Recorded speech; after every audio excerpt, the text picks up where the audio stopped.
If you're a first-time home buyer, you're going to want these insider tips on how your first mortgage payment won't be due until nearly 2 months after closing. And for those of you with cash deals, when the best time to close is.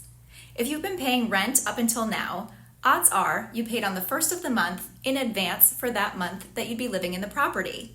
Your landlord also probably collected last month's rent up front along with a security deposit to make sure they had funds on hand to apply towards your rent if you failed to pay it when it came due. But mortgages are different. Instead of being paid in advance, the payment is made in arrears.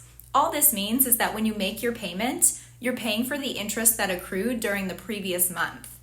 At the time of closing, you'll see an entry on the settlement statement for prepaid interest, and it's boiled down to a per diem amount calculated from the date of closing to the end of the month.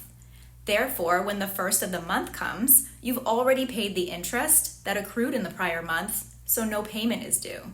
For example, if you close on August 2nd, prepaid interest from August 2nd through the 31st is collected on the settlement statement and paid to the lender.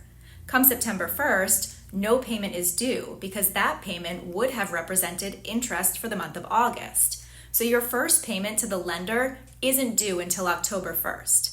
Now, had your August closing taken place on August 30th, prepaid interest from the 30th and the 31st would be collected and paid to the lender, no payment would be due on September 1st, and your first payment would still be due on October 1st. But you received the benefit of not making a payment for only a month and a day instead of nearly 2 full months. If you're looking to maximize the time between closing and making your first payment, you will want to schedule your closing at or near the beginning of the month. If you aren't obtaining a loan and instead are paying cash, you may want to schedule your closing in the middle of the month, on a Tuesday, Wednesday, or Thursday, because the beginning and end of the month, especially on Fridays, are very busy times for closings. That means in the middle of the month, the companies who produce the title and lien searches will have faster turnaround times, and your assigned processor will likely have more time to spend with you at the closing table. Be sure to discuss your desired closing date with your realtor at the time of making an offer so it can be part of the negotiations from the start. And if you'd like an attorney to review that offer, send me a message here or text me at 561-225-2676.